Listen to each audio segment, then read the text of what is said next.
Hello viewers, नमस्कार। Pathfinders bye Unacademy IAS के YouTube channel पर आप सभी का स्वागत है। सो फ्रेंड्स, ईरान एक बहुत बड़े क्राइसिस की तरफ बढ़ रहा है। इनफैक्ट जेन जी मूवमेंट जो है वो ऑफिशियली ईरान में स्टार्ट हो चुका है। फ्रेंड्स, पिछले कई दिनों से ईरान में कहीं ना कहीं प्रोटेस्ट की एक तरीके से सेंटिमेंट लोगों के बीच में थी because of many issues which Iran is facing. लेकिन अब फाइनली जो है ये प्रोटेस्ट एक डेडली टर्न ले रही है बिकॉज लोग अब वायलेंस पे उतर चुके हैं और इसको रोकने के लिए जो वहां की एडमिनिस्ट्रेशन है वो भी इक्वली वायलेंट तरीके से इस पूरे प्रोटेस्ट को रोकने का प्रयास कर रही है, विच क्लियरली मीन्स फ्रेंड्स कि एक मिसकैलकुलेशन और एक बहुत बड़ा प्रोटेस्ट जैसा बांग्लादेश, नेपाल या इन कंट्रीज में आप देखे थे वैसा ही कुछ ईरान में होते हुए दिख रहा है। और इसकी वजह से आयतुल्लाह की लेजिटिमेसी के ऊपर अब एक बहुत बड़ा सवाल भी उठते हुए दिख रहा है। तो आप देख सकते हैं फ्रेंड्स कि ईरान जो है वो अभी तक का अपने सबसे बड़ा क्राइसिस जो है उसको देखने को मिल रहा है और लगभग 7 people have also lost their life and has left several others injured. ये जो फ्रेंड्स प्रोटेस्ट है इसका सिंगल रीजन है ईरान की डूबती हुई economy. Iran economy has completely came into a deep crisis और इसका रीजन ऑब्वियसली है सैंक्शंस बाय अमेरिकन एडमिनिस्ट्रेशन और साथ ही साथ जितने भी यूरोपियन कंट्रीज हैं ओवर ईरान न्यूक्लियर प्रोजेक्ट।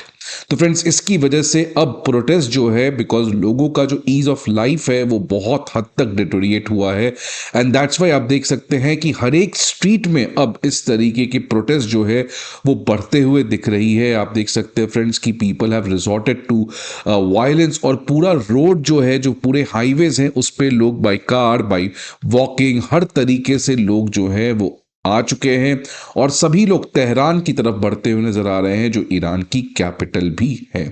और फ्रेंड्स, इस समय इंडिया टीवी के हिसाब से 7 people have lost their life in this protest और ये जो नंबर है ये और बढ़ने की प्रोबेबिलिटी बताई जा रही है बिकॉज अभी काफ़ी सारे प्रोटेस्ट जो हैं वो आज अर्ली मॉर्निंग में ही स्टार्ट होते हुए दिख रहे हैं। फ्रेंड्स, इन सभी चीज़ों का जो रीज़न है वो यूएस प्रेसिडेंट ट्रंप का मैक्सिमम प्रेशर पॉलिसी है। फ्रेंड्स, लास्ट टाइम भी जब ट्रंप आए थे 2017 में पावर में तो उस समय भी ईरान के ऊपर इन्होंने मैक्सिमम प्रेशर पॉलिसी रखा था। JCPOA joint comprehensive plan of action से बाहर कर दिया गया था और इनफैक्ट उसी के बाद ईरान के ऊपर हैवी सैंक्शंस को रिस्टोर कर दिया गया और इंडिया जो ईरान से एक ज़माने में काफ़ी ऑयल खरीदता था, आज officially we are not buying any oil from Iran और चाबहार पोर्ट पे तो बहुत मुश्किल से सैंक्शंस रिलीफ मिला है।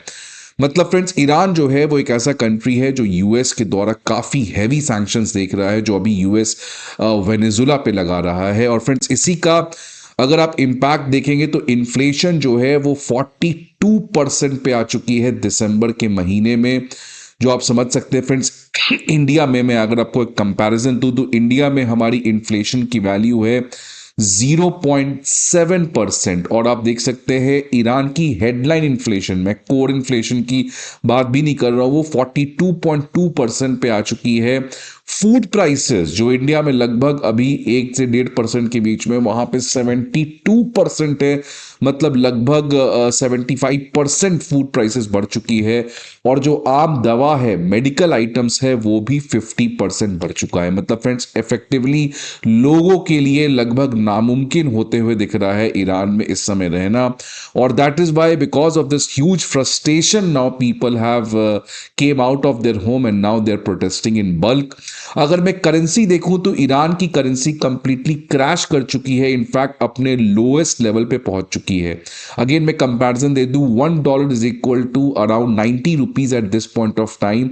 $1 is equal to 1.38 million Iran की करेंसी जो रियाल है। मतलब आप समझ सकते हैं फ्रेंड्स, इफेक्टिवली इंपोर्ट करना कितना मुश्किल होगा बिकॉज जब भी आपकी करेंसी डेप्रिशिएट करती है और वो भी इतना ज़्यादा, तो ऑब्वियसली आपके एक्सपोर्ट को फायदा मिलता है जितनी कमजोर करेंसी होती है, लेकिन जितनी कमजोर करेंसी होती है उससे आपके एक्सपोर्ट में फायदा होता है, लेकिन उससे आपको नुकसान ये होता है कि आपको जो इंपोर्ट है वो महंगा हो जाता है। जैसे इस समय हमारे रुपी 90 रुपीज पे आ चुका है तो उससे हमारे एक्सपोर्टर्स के लिए एडवांटेज है बिकॉज हमारा गुड्स मोर कॉम्पिटिटिव हो जाता है इंटरनेशनल मार्केट में, लेकिन ऑब्वियसली इंपोर्ट करना हमारा मुश्किल है। लेकिन ईरान के साथ फ्रेंड्स प्रॉब्लम क्या है कि ऑब्वियसली उसकी करेंसी तो बहुत ज़्यादा डेप्रिशिएटेड है, बहुत लो है, तो इससे ईरान के एक्सपोर्ट को बेनिफिट मिलेगा, लेकिन क्योंकि अमेरिका ने सैंक्शंस लगा रखा है तो वो एक्सपोर्ट कर नहीं सकता है। और अगर इसको इंपोर्ट करना है अपने day to day agriculture goods, medical items, तो आप समझ सकते हैं कि इतनी मैसिव क्रैश के बाद ऑब्वियसली इंपोर्ट कितना ज़्यादा एक्सपेंसिव हो जाएगा ईरानियन के लिए। इसी कॉन्टेक्स्ट में फ्रेंड्स ईरान के सेंट्रल बैंक चीफ ने रिजाइन कर दिया है, बिकॉज करेंसी के डेप्रिसिएशन अप्रिसिएशन को रोकने का काम, स्टेबलाइज करने का काम उस देश के सेंट्रल बैंक को होता है, जैसे इंडिया में आरबीआई के पास है।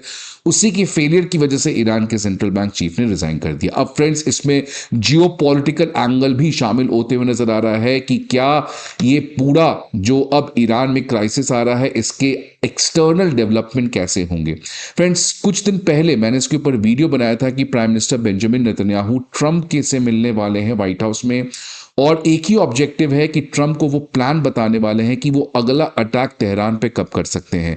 ये इसीलिए फ्रेंड्स बिकॉज कुछ दिन पहले ईरान ने एक शोकेस किया था अपने तमाम बैलिस्टिक मिसाइल्स को, और उसके बाद नेतन्याहू को लगता है कि वापस से ईरान एक खतरा बन सकता है, इसलिए प्रीएम्प्टिव अटैक वापस से करना पड़ेगा।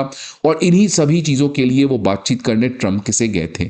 अब ये तो काफ़ी समय से न्यूज़ आ ही रही थी, लेकिन अब एक और डेवलपमेंट आ रहा है कि क्या ईरान इजराइल के ऊपर अटैक करेगा, बिकॉज अब ईरान के पास एक ही है, आयतुल्ला के पास एक ही चीज है, ईरान के प्रेसिडेंट पेजेश्कियान के पास एक ही चीज है कि कैसे लोगों को भटकाया जाए। And whenever you want to get people diverted, then सबसे अच्छा चीज है start a war. Small war भी बहुत हद तक इमोशनल इंपैक्ट लाता है लोगों पे, एक प्रोपोगंडा, एक नैरेटिव चालू कर सकता है। तो क्या ईरान, क्योंकि एक तरीके से ऑब्वियसली आयतुल्लास के अगेंस्ट ये प्रोटेस्ट और बढ़ सकता है, so as a measure of last resort क्या ईरान एक तरीके से इजराइल के ऊपर अटैक करके ये पूरा प्रोटेस्ट जो है उसको हाईजैक कर सकता है। आपको क्या लगता है फ्रेंड्स इस बारे में? Please let me know the comment box. I hope आपको ये वीडियो अच्छा लगे। See you again in some other video. Till then goodbye and take care.